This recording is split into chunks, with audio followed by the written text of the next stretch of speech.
Hi, I'm Amber Royer, author of the Bean to Bar Mysteries. I also write the Chocoverse science fiction. I have a workbook for writers, and I have a cookbook. Today, I am going to talk about the Bean to Bar Mysteries. First book was Grand Openings Can Be Murder, followed up by 70% Dark Intention, and the one that's about to come out is called Out of Temper. As of this recording, it will be coming out in a couple of weeks. When I was doing the Chocoverse books, I met a lot of real world chocolate makers and people who do different things with chocolate, some really fun chocolatiers. And when I decided to move on to a new project, the first thing that popped to mind was why not have a bean to bar chocolate maker who is a sleuth, who would be in cozy mysteries and have lots of fun and a little bit of romance. And that became the Bean to Bar Mysteries. So, what I'm going to show you in this gallery. I took all the photos that you're going to see except for pictures of me and those that were used in book quotes and review quotes. So if it's a picture of me, likely either my husband took it or somebody who happened to be standing around. And the ones that were used for the book quotes and review quotes are courtesy of Canva. We do have a professional subscription to that. And the book covers that you'll see over on the other side of the gallery are all from Amazon. So I wanted to show you some different photos that mean something to me about chocolate. And this first one here, the stone grinding thing we see here is called a metate. And this is what you can use to grind cacao beans down to make stone ground chocolate. As you see, there's some chilies here in the picture. I saw this one at a demo at Fair Park, and that was right before all of the shutdowns happened. And it's one of the last chocolate related things I got to go do in person. So it's kind of special to me. So the person presenting it was from Coco Andre, and Coco Andre specializes in chocolate from Chiapas, Mexico. And so they do a bar that has the guajillo chilies, and it's got pepitas, and you've got that little heat, that little crunch. So they have a lot of fun working with flavors in their chocolate, but they do grind their own beans and start with their own base materials. So the next thing I have here is an entire jar full of molinillos. So these are Mexican hot chocolate whisks. And I saw this one at the Dallas Chocolate Festival. And this was, again, right before the lockdowns. And so the company that was showing these off, they do chocolate that's meant for making beverages. So it made sense that they would have all of this. And the cool thing about the Dallas Chocolate Festival is getting to meet people who make different styles of chocolate. We've even talked to people who do things like chocolate ice cream or macarons, all kinds of interest in doing sculpture chocolate, things that taste really good, bean to bar, obviously from different parts of the world and makers from different parts of the country. Sadly, this past year, they canceled the festival. Hopefully it'll be coming back in person in 2022. But one thing that they did that I thought was really cool, the year that everything shut down, they did a box. So it was a chocolate festival in a box, and the different vendors put samples of their chocolate in the box, and you could log in and watch them give demos. So some of them did full-on chocolate tasting. So you could sit on your sofa, pull out the sample from the appropriate speaker, and they would tell you what notes you were supposed to be tasting from the comfort of your home. The other cool thing about the digital festival was getting to see different people's spaces where they were working. So several makers got to show you the inside of their facility, just with a video camera or their phone, just wandering around and showing you different areas and machines and processes. It was a lot of fun and really cool. And I'm glad that they offered that. It was an enriching experience, but I am looking back forward to in person 2022. Hopefully it'll be awesome. So this next picture here, this is another metate, and this one is from a company in California called, I believe, Nibble. And they were the first place that we had ever seen cacao beans that were dried. and whole. And so we were able to, my husband and I, buy some of those, take them home, and experiment with chocolate making ourselves. And it was really a fly by the seat of your pants kind of effort, because here we are winnowing with a hair dryer and researching the best way if you don't have the proper equipment to try and grind down the chocolate. And so we're doing it in our Ninja blender. But we did come out with something that solidified. We were able to put it in a mold and get it back out again. It was grainy, but it was usable for chocolate beverages. So we were really proud of ourselves. And we felt like we had come a step forward in our chocolate making journey, which we've done different projects so that I can have the hands-on research for the books. I'm going to take you around the corner to a different section of the gallery, and this one deals with the setting of the books. So they are set in Galveston, and this first picture here is of a house that was part of the inspiration for the house that Felicity's aunt is flipping in the first book. And so Felicity's been staying with her aunt, and so the house flipping projects are going on around her, and it adds another dimension to the book. So we had gone to Galveston to take a tour of the tree sculptures. So if you look to the left of the stairs there, let me bring you in a little closer. To the left of the stairs there, you can see that wooden sculpture, and that was a tree that was drowned by Hurricane Ike. And instead of removing it, they decided to make all these sculptures. So here we are, and we've come to look at the sculptures, and we happened to run into somebody who was helping to refurbish and redo this house. And I told him that I was writing a book where one of the characters was a house flipper, and he gave me some information on windows and what pieces of hardware the hardest to find when you're trying to restore something to its period.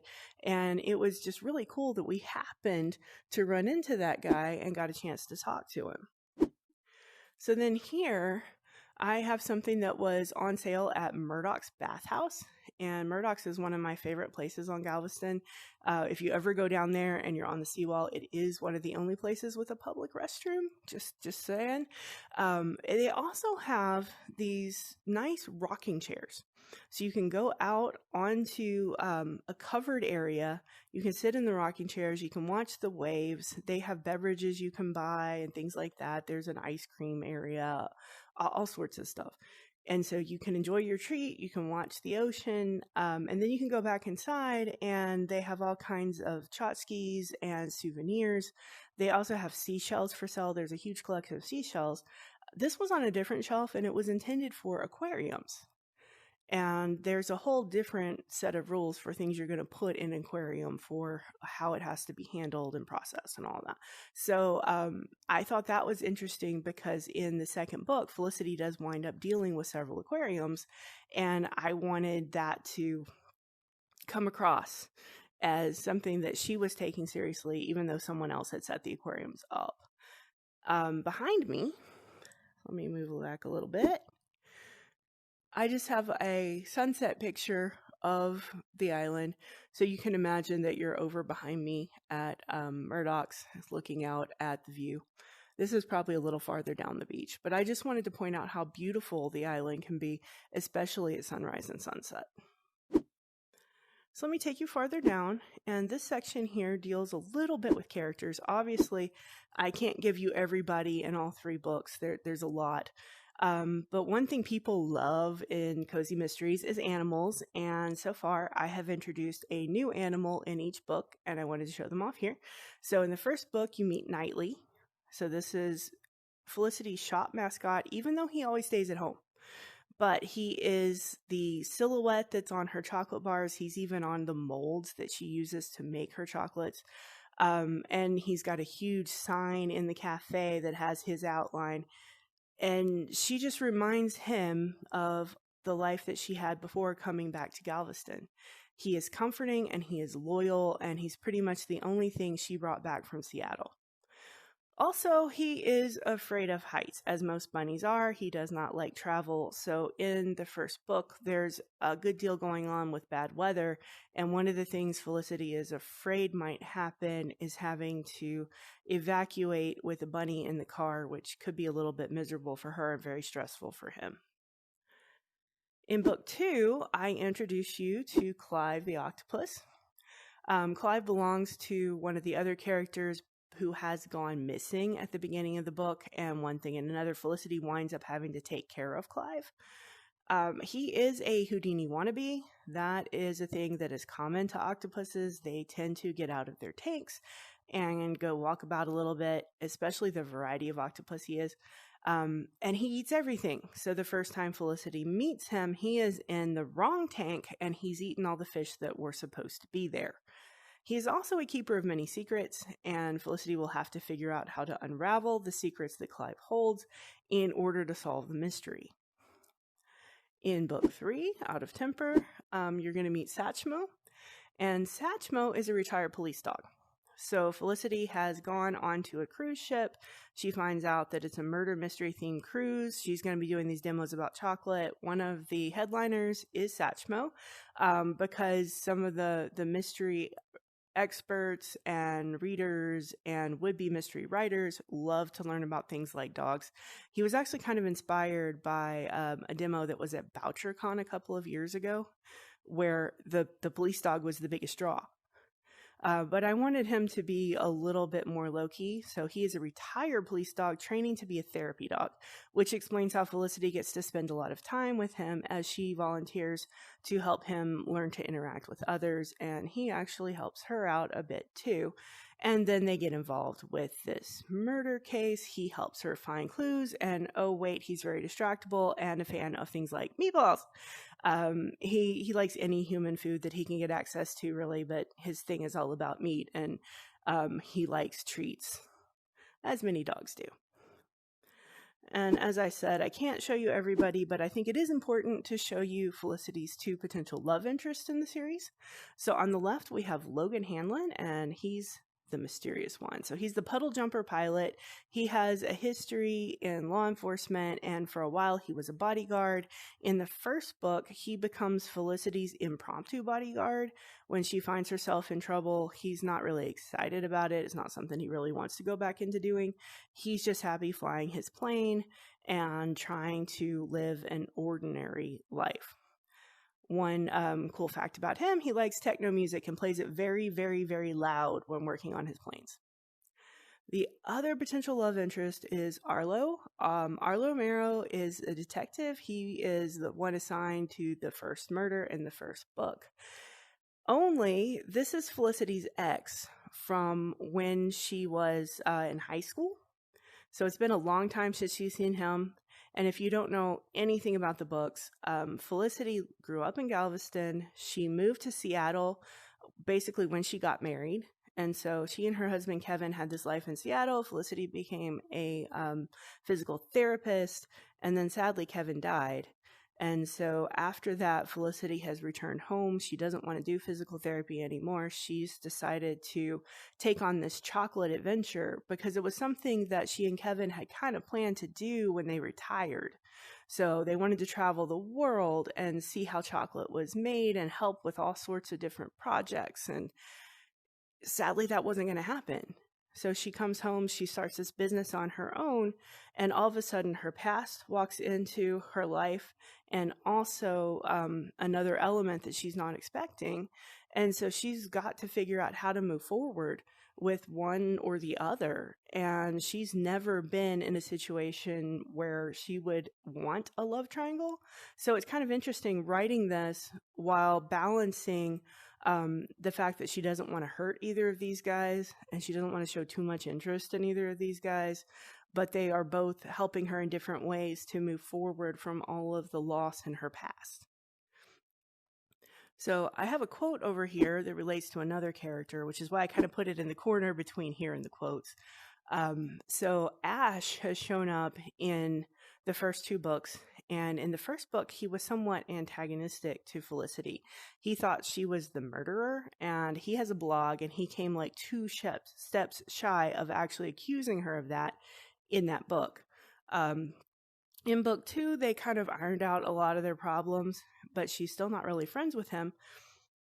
And so in book 3, everything that happened with his blog kind of comes back to bite him, and he has to deal with that when he gets accused of the murder because of something he wrote. So Felicity is speaking at the top of the quote. I still don't know whether to trust Ash, but while Ash doesn't really care about other people's feelings, he's never struck me as capable of murder. Then just tell me your secret, Ash. Ash sighs. The problem is, I don't have any secrets. Only he does, but he doesn't even know it yet. It's a secret that belongs to his family, and Felicity will help uncover it. And she'll learn even more about who Ash is in the course of that. And one thing I like to do, I did it in the Chocoverse books and in this book, is change the way one character sees another over the course of time. Either liking them more, becoming more sympathetic, or liking them less. And so Felicity is going to realize that the Ash she thought she knew is only part of the picture.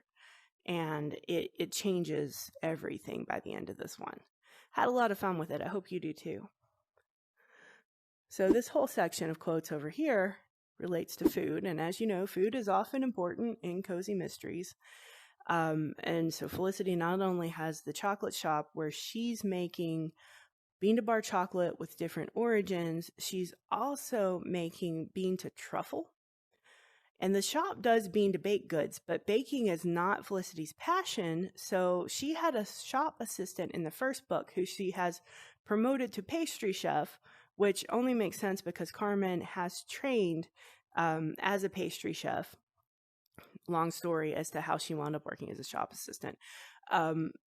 But she's got enough responsibility by book 3, and you'll notice anything relating to Blue is pretty much going to be book 3. That Felicity, when she has gone on this cruise ship to do her demos, left Carmen in charge for several days, and poor Carmen has to handle when the media shows back up, because this is the third murder relating to the owner of this shop. And then all the looky-loos and people who are murder buffs and mystery fans show up to look at the books in the shop and everything. So Carmen has to deal with all of that pretty much on her own. So Felicity has managed to contact her from the ship and is having a discussion about what's going to happen. Carmen says, "Maybe I can spin it into a positive review for the shop. I was testing a recipe this morning for chocolate empanadas. I put our Ecuador chocolate in the dough, and then I simmered down fresh pineapple, spearmint, pineapple mint, and hibiscus flowers to make a filling. So yes, the press has indeed descended to bring murder and death to my little shop again." Carmen has responded by making mint pineapple-filled chocolate empanadas, and I can't think of a better response. So, the recipes from the book are included on my website, www.amberroyer.com, on a bonus page. If you grab a copy of the book, there is a QR code in the back of the print book at the end of the digital file that also takes you to that, because we did a lot of photo clips and videos and wanted to have the bonus section be a little more interactive. So here is those empanadas when we were testing the recipe. And you can see that filling came out really, really nice.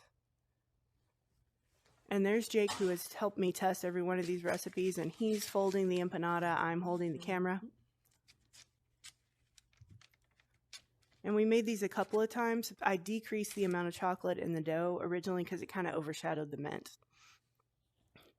So from book 2, over here, Felicity has a new neighbor where her shop is on the Strand. Let's pause that. And Logan is from Minnesota, so he is not all that familiar with Cajun food, but Felicity has a Cajun background, so she is very excited when Miss Guidry opens a Cajun restaurant across the street. And here we are back in Felicity's head. Logan looks trepidatious, but he takes a bite of his pie, then looks surprised. "What?" I ask. "I thought I didn't like crawfish, but when you make it into a pot pie, it's actually not half bad." "Not half bad," I echo. "Admit it, this is awesome." He makes a non-committal noise, but scarfs down the rest of his pie. And the second piece Miss Guidry brings him. So here you have Jake and I recipe testing crawfish pie, which is a recipe that I got from one of my mom's friends a while back. And here we are. putting the filling into the pie, and you can do it this way as one large pie and cut slices as Logan got in the restaurant. Or if you prefer, you can make little mini pies and use that same exact filling. So the first book, we're just getting to know Felicity, and she is half Cajun, one side of her family, and then her dad's side is Italian. So she's got a lot of different culinary influences that she can pull on. So here we see her talking about gumbo, and this is kind of a personal quote to me because that's kind of the same way I feel about gumbo. If you go to Southeast Texas, there's a huge Cajun influence, and that's where I grew up. If you go across to Louisiana, I have family in Alexandria. Jake has family in Lake Charles. Different parts of Louisiana, different parts of Southeast Texas, and different cooks are going to have different kinds of recipes. And so I was thinking about that when I wrote a scene and thinking about what Felicity was going to do. So we're in her head again. Depending on your restaurant of choice, you can find different takes on gumbo across Galveston. From the thick, almost gravy kind with tons of flour in the roux, to the thin near soup that borrows refinement from Creole New Orleans. I like my gumbo somewhere in the middle, with filet, but without okra, because however your mom and your grandmother made it, that's what's going to define gumbo for you. And it's a taste I can't quite find in any restaurant. And now I want to make gumbo. And so, of course, she goes and gets the ingredients to do so. And here we are testing gumbo as per Jake's grandmother's recipe. It's his favorite way to do it, and he's the guy who makes most of the gumbo in our house. We tag team in the kitchen, and we each have our specialties. But if it's grilled, or it's burgers, or it's gumbo, that's most likely Jake's doing, and I don't mess with his recipes. So speaking of Jake, here's a picture of him. He's always behind the scenes. So if there's video of me talking and it's obviously not a selfie, chances are he was on the other side of the camera. This was us doing one of the videos of favorite things that I have about Galveston Island. And we went out to the state park, we battled the mosquitoes and saw a lot of waterfowl, and he kept up with the camera the whole time because he is awesome. He also alpha reads the books. He's the guy who does all the layout and formatting. When we go to events in person, he's the guy who has the square on the phone so that I don't have to deal with all of that stuff and I can just interact with people and be on the whole time. He's also the one who started this cacao tree. So this is Claude, the cacao tree that's currently in our office. Claude is a little bit taller than that now, but he sustained some damage when we moved. And so he's got a lot of brown leaves on him, and cacao trees keep those leaves. He is bouncing back and getting a lot healthier. The top has a lot of new growth, so I think he's going to be fine. I'm going to take you over here to the media section. And speaking of Jake and doing advertising, I took some video when we were at the beach and we whipped it up into one of our first ads that we did for YouTube. And this got embedded in a number of blogs. If you're watching this on a blog tour, it was one of the first pieces that we did for something like that. And it was just a simple little explanation of the book. An idyllic chocolate shop, an island with dramatic weather, and a murder. And this was when the book was going to be coming out. So, of course, you have me, you have some cacao beans. I took that photo, and we played with a stock photo from Canva and stuck the bunny on it so you get to see nightly. It was a lot of fun to put together. So if you want to find me on YouTube, there I am, www.youtube.com/c/Amber and you'll find cooking videos, lots of little clips of us being in the kitchen making things. You'll also find travel videos and just random tips on writing, all kinds of stuff. I'm also on Instagram as Amber Royer Author, and this is some of the kind of things you'll see on my Instagram. So this one was a roundup of setting photos that were my inspiration. I also do a lot of coffee pictures on Instagram. That's kind of my thing, is Mug Monday, and here's this new coffee shop that I tried. People tend to like those. So the more you guys encourage me, the more I will do something, especially when it involves coffee, which is one of my favorite things. If you're looking for the bonus recipes, they are on the website, so www.amberroyer.com, and then just click bonuses.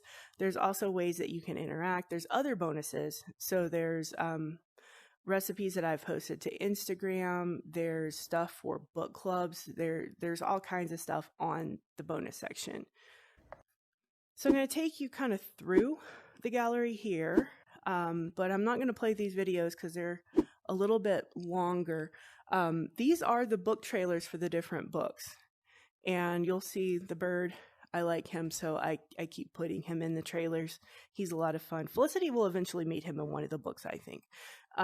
So then I've also got the trailer for my cookbook. And so this is something Jake and I wrote together. We're co-authors on it. He did a lot of the photography and a great deal of food prep. And our cookbook is the basis for Carmen's cooking style. So if you think back to that empanada that she made, it's got herbs and chocolate. So the cookbook is called There Are Herbs in My Chocolate. And we did it originally as a project for the Fort Worth Herb Society. We were doing demos for their summer festival, and the year before that, we had done You Can with Herbs, and we put together this little book of herb-related canning recipes. And it went over well. They asked us to do something that would top that. And Jake and I were bouncing ideas around. I still don't know who came up with it, but herbs and chocolate, because who doesn't like chocolate, right? Unless you're allergic, in which case you're excused. So we started with a little pamphlet, and people really liked it. So we wound up, after the Chocoverse books, after the first 2 came out, we revised the cookbook. It now has 60 recipes. And every time I think of what Carmen's going to do, I kind of come back to There Are Herbs in My Chocolate. How is she going to take a traditional recipe, either from her culture or from Felicity's background, or something that she just likes, and amp it up a notch? So she, in book 3, also does these basil brownies. And they're one of my most favorite things because when they're baking, it smells like pesto. It smells like something savory is about to come out of the oven, and it's got espresso in it. It's got basil, candied lemon peel, and pine nuts. So you really do feel like pesto. But when you get the finished brownie, it's balanced and it's sweet, but not overly sweet. There's a little bit of cracked pepper in it, and that gives it a whole other flavor profile, but it's coherent, and that can be hard to do. So I spend a lot of time when I'm coming up with one of these recipe testing to make sure it's actually going to come out right before I put it in the book. So over here, these are some copies of the first book right after it came out. I was in the middle of signing them at home because obviously in-person events weren't a thing, and people had asked for special signed books. And it kind of reminds me of resilience, because no matter what is happening, we've been able to do things over Zoom. We've been able to pivot directions. We've been going. And there's a lot of interesting things that have come out of that. Of course, we can't wait to be back in person. And then you have a picture here that also makes me think about that same kind of resilience. We had gone to the grand opening party for Yelly Belly Chocolate. So Yelly is a local chocolatier, which is different than a chocolate maker. So she makes confection. She also is big on education and classes. So she had everybody out to her new space. Before, she had been sharing a kitchen, and she had this tiny little classroom space. And so she moved into this awesome building, and there was so much stuff that she was going to be able to do with classes and everything. That was in February, and in March, all the lockdowns happened. So she also was able to rethink and kind of pivot. And about 6 months ago, we took a class in a box where we got all the stuff to do chocolate-related molecular gastronomy, and it showed up in a box, and we logged in, and there were about 15 other people, including a couple of adorable kiddos. Everybody was in their own kitchen, so they were comfortable with the tools and all of that. We had a list of what tools we needed to get out in advance, and everything else was in the box. And we were able to complete a chocolate dessert that had this like powdered chocolate on top. We made bowls and everything. And I think it's that innovation that is behind all of the stuff that's happening with chocolate. I've talked to people who started in chocolate making before there were any machines specifically for chocolate making, where they were winnowing with a hairdryer and then they built a winnower. Some of them were engineers before. Some of them were passionate about other things. But like Felicity, I don't really know a whole lot of people who started out thinking, I'm going to be a chocolate maker. It really wasn't a huge thing to be a craft chocolate maker before 10 years ago. I think that was when the first Dallas Chocolate Festival was like 10 or 12 years ago. And that was when I met Art from Amano, and I was blown away by the possibilities of craft chocolate. And chocolatiers have been around a lot longer, but they're doing a lot of things with ecologically responsibly sourced chocolate and all of that kind of stuff that are new. And everything is exciting because there's growth and there's change. People have been talking about the books, saying mostly good things, and I wanted to share what a few authors had to say. So here is my review section of the gallery. Rebecca Adler, who wrote The Taste of Texas Mysteries, said, "Set inside the fascinating world of bean-to-bar chocolate, grand openings can be murder will satisfy your cravings for a delicious mystery, flavorful characters, and a smart and sassy sleuth." So, I had a lot of fun writing them, and I'm glad that she enjoyed it. This one here is also about the first book from Harry Hunsaker, who is the former executive vice president of the Mystery Writers of America. He also wrote a lot of stuff set in Dallas. One BoucherCon, I was able to take a bus tour where we went through his eyes to where all of his inspirations were. And we went to some interesting parts of Dallas, and we were looking at places where Harry was like, okay, my character's office would have been somewhere on this street. Or here's this old-fashioned restaurant that's been here forever, and this is where he likes to eat. And when you get to do something like that, it deepens your appreciation for the books because you get to see behind the scenes. So what he had to say about Grand Openings Can't Be Murder, if you love chocolate, and who doesn't, then you'll love Grand Openings Can't Be Murder. Heartwarming and suspenseful in the same breath, chock full of compelling characters and a great plot twist, this book will leave you wanting more. I can't wait for the next Felicity Kerber mystery. So, of course, there had to be a next mystery. And so for book 2, Amy Shojai, who is the author of a number of pet-centric thrillers, is also an expert in animal behavior. And since book 2 deals with Clive the Octopus and deals with a lot of things happening with animals, I thought she would be interested, and she looked at the book and was very excited. She said, Royer has concocted a sweetly dark confection with 70% dark intentions, the second serving in her Bean-to-Bar mystery series. She serves up intrigue and a dash of romance with a mix of dastardly villains, a likable heroine, and a quirky cast of supporting characters, including Clive the Octopus. Throw in illegal animal trafficking, clues galore that only Felicity can solve, and all things chocolate, and you'll read this yummy treat late into the night. And so to follow up that, of course, there is yet another mystery, which is coming out soon. As of this recording, there will be more books in the series. Chocolate and a Mystery Cruise, a perfect pairing for a cozy mystery. Out of Temper is a delightful and well-crafted mystery. I'm looking forward to the next book in the series. This is from Deborah Senfelder, who writes the delightful food blogger mysteries and the resale boutique mysteries. So I was very excited that she liked the book. So going back to the first book, Diane Kelly, who writes the Death and Taxes series, the Paw Enforcement series, the House Flipper series, which has a adorable cat in it, and the Busted Mystery series. So Paw Enforcement has dogs. So she also loves pets. Perfect pacing, a captivating cast of characters, and the delightful yet dangerous island setting combined to make Grand Openings Can Be Murder an engaging, entertaining mystery. With both a killer and a hurricane closing in on Felicity Kerber and her new chocolate shop along Galveston's historical strand, time and cacao are of the essence. So you can see I have a lot about chocolate in the books. You can also see that I'm a big reader, so we're about to head towards the book inspiration section of the gallery. But first I wanted to show you a few more things about chocolate, because why not?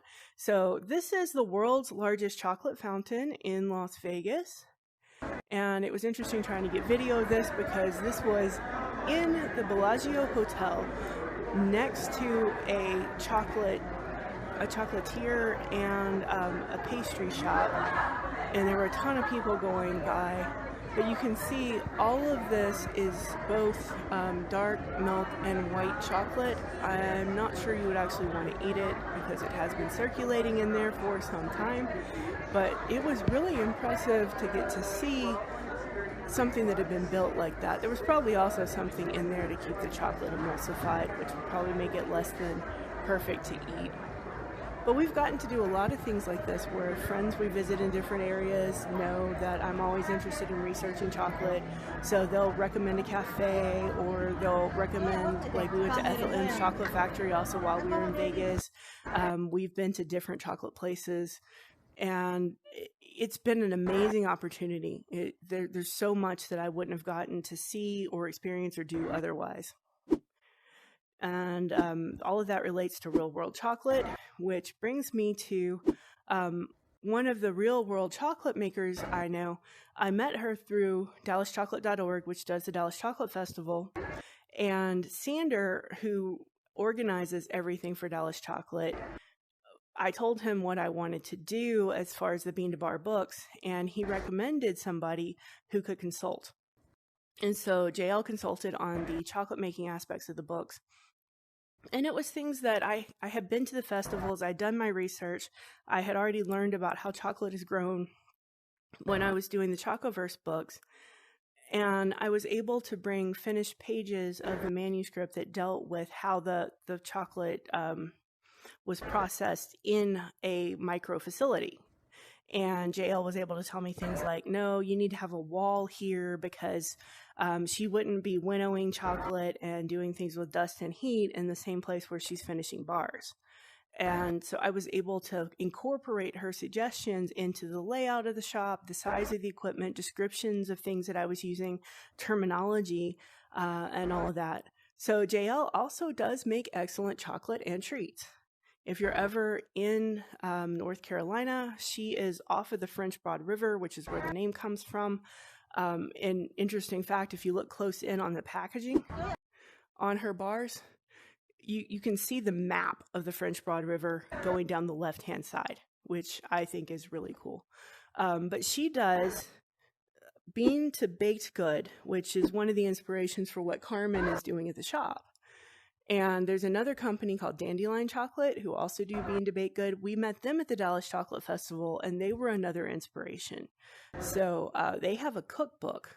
And if you're interested in learning how to do chocolate making and then all the way going through to single origin baked goods, Dandelion's cookbook is pretty hefty, and only the second half of it is about actual recipes.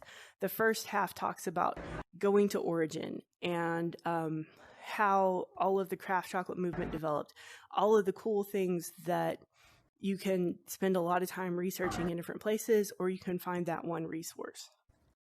So talking about books, there are inspirations for a book that shows up in each of the Bean to Bar mysteries. And this is a literal book that Felicity winds up having her hands on, and it allows her to draw themes and parallels, or it holds some kind of clue, or allows her to have an epiphany so that she can move forward. Because I like books, and I know that a lot of people who pick up mysteries also are fans of print books. So here we are, Felicity is speaking, the person at the garage sale is speaking. So she finds this rare book. There's several volumes. So the book volumes at a estate sale. So this first bit is the person running the sale. Felicity's going into a different room, and the person calls after her. The furniture in there is all sold, but I'll take $500 for all of the books. I nod. Some of the books have been haphazardly tossed into boxes. I start digging through one box, picking up each of the books. They're at least fiction. Old editions of the classics, lots of yellowed hardback mystery novels. Not bad. The next box has a few covers that are falling apart. I pick up a book with an unassuming brown cover. I tilt it to the side and read the title. Sense and Sensibility, Volume 1. And this brings a lot of emotion for Felicity because she and her late husband were both Jane Austen fans. And I personally am a Jane Austen fan. Several of the people that helped inspire this book also are. And so it made sense for this to be at the beginning. For the second book, Felicity reads widely across genres, as I do, so I wanted to pick up something completely different. And so Mateo has gone missing. Felicity's in his place to take care of the octopus. The police aren't taking it very seriously since he hasn't been missing long, but he did go missing at the same time that the murder happened at her shop. So she believes that he's involved. She's kind of looking around his place. And in the area with the aquariums not far from where she finds Clive, there's a bookcase. And we're in her mind here. One book is sitting horizontal in front of the others with a plush alpaca toy on top of it. There's a colorful tassel dangling from the alpaca's neck. The book is H.G. Wells' The Invisible Man. Interesting choice of reading for a man who's since gone missing. And of course, I have a cover from one of the editions of The Invisible Man. I like this photo the best. There's a bunch of different covers for that and different ways it was released. So of course, the new book has to have its own grounding title as well. And I put Felicity on a cruise ship with a bunch of mystery writers, so it seemed like a no-brainer that it would have to be Murder on the Orient Express. So she's part of the presentations, so she also gets treated as a speaker. He hands all of us who have agreed to be speakers a small paper ticket. These are for the mystery theme raffle. All of our special guests get a free entry. The big prize is a signed copy of Murder on the Orient Express. And, you know, as a mystery writer myself, Agatha Christie was a big influence. And I know for a lot of mystery writers, Christie is an innovator. So, you know, Poe was the first, and then Sherlock Holmes, and then Christie did a lot with breaking out of the must be a professional detective. So really, to me, this is where a lot of the roots of cozy mysteries come from with Miss Marple and such. Poirot was a professional detective, but he's always been one of my favorite detectives. So going with this one was, in a way, very personal. But I allow some of the other characters to also be Christie fans.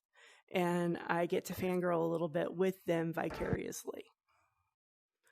So we're heading towards the end of the exhibit here. This is a piece of art from one of the restaurants in Galveston that served as a model for another business. So there's 3 or 4 Mexican restaurants that we really like. And this is at Tortugas, which is not too far from the seawall, or it might be on the seawall. So that plus about 3 other restaurants that I like on the island became the basis for Chalupas, which is where Felicity and her friends hang out sometimes. So I did that a lot, where I incorporated things that were real and gave them a little bit of a twist. Places may be real or inspired by real things, but the people are all fictional. So here, as we're leaving the gallery, I just wanted to show you a few things we've been able to deal with because of all the stuff we've learned about chocolate. I showed you Claude the cacao tree over on the other side. Here is a couple of cacao pods we bought from Puerto Rico. There are only certain places you could import cacao pods from, so you're limited as to what origins that you can, on a casual basis, grow. And especially because we were trying to grow them in Texas, there are limitations. We had to research a lot about growing tropical plants indoors because the weather in Texas, you don't want a cacao tree to get below 40 degrees outside, and you don't want it above 90. And Texas will give you both extremes, sometimes within the space of a week. So we were doing them as office plants. And back when Jake had an office that he went to every day, we started a project where we were trying to figure out how you could do these effectively as office plants. And so we bought more pods, and we got some pods from the Dallas Chocolate Festival that people have been using as decoration that they weren't able to do anything with immediately afterwards because they were traveling. So we had probably 40 trees growing at one time in several unused offices. But then all the lockdowns happened, all the guys started working from home, And they decided they needed a much smaller space.